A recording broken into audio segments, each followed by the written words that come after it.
Army even saw service during the Korean conflict. Let's listen to the sound of these Pratt & Whitney engines as they spool up.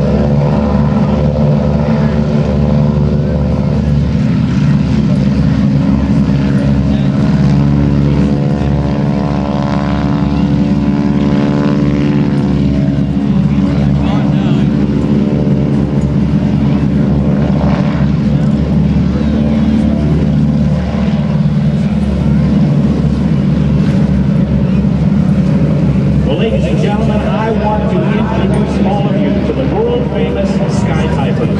Sponsored by GEICO Insurance, the Squadron is comprised of 5 1940 vintage North American SNJ-2 aircraft.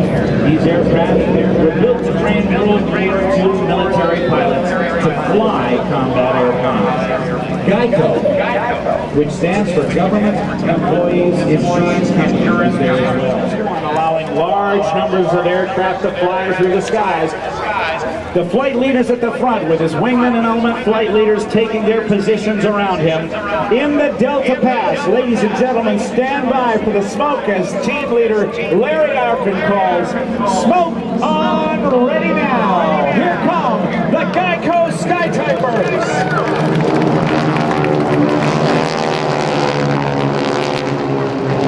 The aircraft perform today. Let me introduce the pilots to you. Leading the flight is Larry Arkin with Steve Kapoor. At the right wing is Ken Johansson.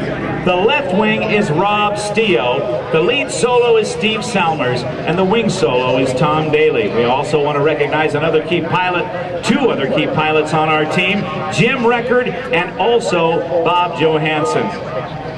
Now watch as the Skytypers maneuver in this Delta formation. This is very difficult due to the wide spread of the aircraft, their limited available power, and their thick, straight wings. These aircraft weigh about 5,500 pounds each and have a very nice but underpowered 600 horsepower Pratt & Whitney radial engine on them, known as the Pratt & Whitney R1340. Notice as the pilots constantly fight to maintain their wingtip, their position, while maintaining a clearance of only 1 foot wingtip to wingtip. They make it look so easy, even a caveman could do it.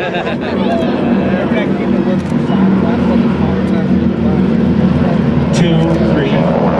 Now, watch them as they head away from us. The flight's going to release 2 members to investigate a bogey, an unidentified aircraft that may be a threat. As they separate, watch for the outside aircraft on either side. They will cross, pulling into and through each other's path in order to clear the area behind them. Let's watch. Here comes the cross, banking hard, right through each other's smoke. How about that?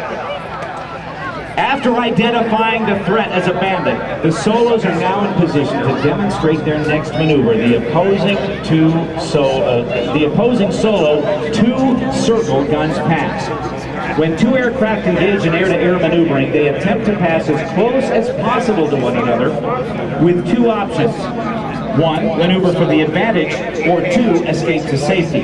Turning towards each other would put both aircraft in separate or 2 circles as each tries to outturn his opponent. Diving for energy now. The 2 solos approach one another in a descending head-to-head engagement at a closure rate of 320 miles per hour. Close abeam, they'll pitch up and roll into each other, passing canopy to canopy, just 50 feet apart. Cameras ready, watch them pitch up, watch them roll, watch them cross. There they go again. Now as the solos clear, I want you to watch for the rest of the formation to the front and left of show center. They will demonstrate another basic skill that's taught to our men and women in flight school, something known as a turning rejoin. When aircraft are separated for some reason, such as with individual takeoffs, they need to get back together or rejoin to continue with the mission.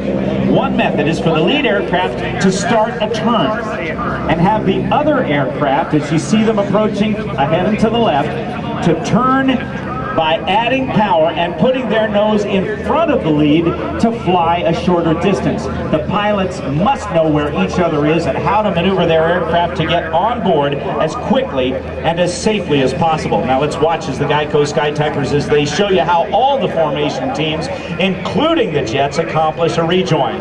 Today, they will rejoin into a VIC or V formation.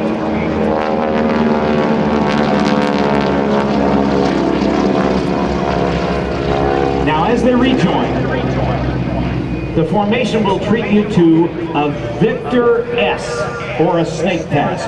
You'll get a good view of the aircraft in the formation as they wind their way in front of you, changing from belly up to canopy up.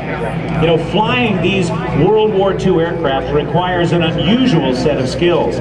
Skytyper pilots have to be able to fly large tail-wheeled aircraft as well as being accomplished formation pilots. It's not always easy to find the right match, and the majority of the pilots here today are former Navy and Air Force pilots. Coming through in the snake pass, Larry Arkin in the lead, and on the wings we've got Ken Johansson and Rob Stio. Now that growl you hear right there is actually the sound of the propeller tips, those Hamilton Standard propeller tips going supersonic at about 2,500 RPM. Now, if we look to the left and right, you can see the solos once again. They come head-to-head from both the right and the left for the solo one-circle guns pass. The difference between this and a two-circle pass is that both aircraft will turn in the same directions. This type of air-to-air turning engagement is used when one aircraft has superior maneuvering ability or to take advantage of a mistake. Just prior to crossing, lead solo will pitch up and roll too early, allowing his opponent to fly higher behind him, getting an obvious advantage. Let's watch. On the left now, we'll see him turn around and try to get away. This allows his attacker to maneuver into a gun's firing position, or as the aviators say, at his 6 o'clock. Now watch as the lead aircraft tries to jink and stay out of trouble. As we see the smoke being popped on the trailing aircraft, he's simulating his guns being fired at the lead aircraft that's trying to get away. And as he shoots and gets a bullet on target, we see smoke from the lead aircraft indicating he has been hit. And those are the solo Steve Salmers and Tom Daly. Now I want you to look straight ahead for another formation change. Although this one is very unique and demanding. The V formation, or the VIC formation you just witnessed, has gone from flat to vertical. The references the wingmen use must change completely, as they now have to look almost straight up, and lead becomes their world. Watch as the vertical VIC, I should say, approaches, then peels off or breaks down the runway into a trail position, one following the other. There's Larry Arkin, Ken Johansson, and Rob Stio. Skytypers 1, 2, 3. Now, look straight ahead again. Smoke is on the two solos. They're approaching for a simulated bomb run. To attack a target, sometimes you gotta stay low under radar coverage, fly to a point that's been pre-identified through map study, pull up sharply, acquire the target, and then gain enough altitude to drop your bombs. Oh, and that's not all. Different climb angles and attack directions help confuse the gunners on the ground. Here's the pop-up, watch them roll in on the target, and this is the solos bomb run.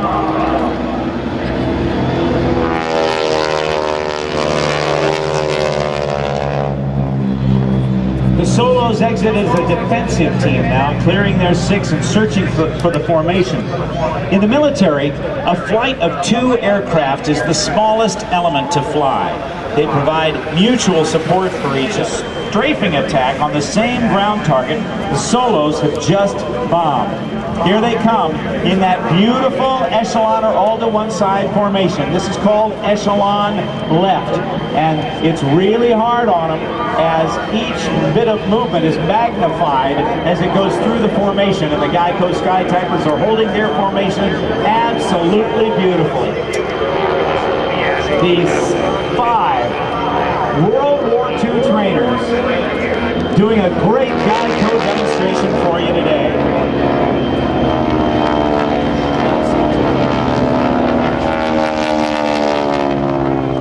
Now, exiting off to your left, Flight Lead will reform the squadron with yet another rejoin, only this time into the GEICO Skytyper fan formation.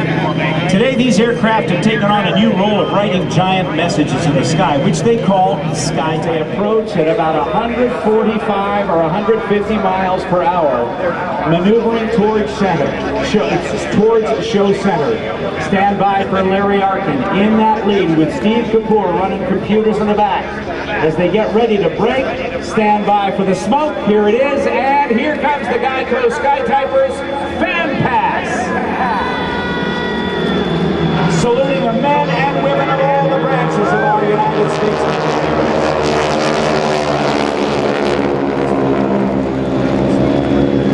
Now continue to watch the aircraft as they rejoin, flying straight ahead, then reverse back to give you one more exciting opportunity to place these magnificent World War II icons indelibly in your minds and cameras. These aircraft are operated most of the year in the New York metro area and based in Farmingdale, New York at Republic Airport. And so they inject this oil into the exhaust sacs of these airplanes and we get this great smoke. Ladies and gentlemen, as they come by, how about a nice round of applause for the Skytypers?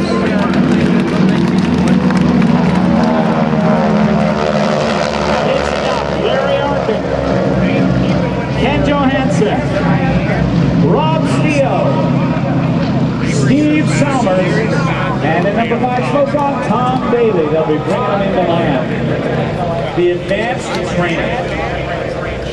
Prior to America's entry into the war of World War II on December 8, 1941, the day after Pearl Harbor, North American Aviation was supplying Harvard trainers this same airplane that the Royal Canadian Air Force and the Royal Air Force called Harvard. And because of neutrality laws, it was illegal to fly a warplane across a border into a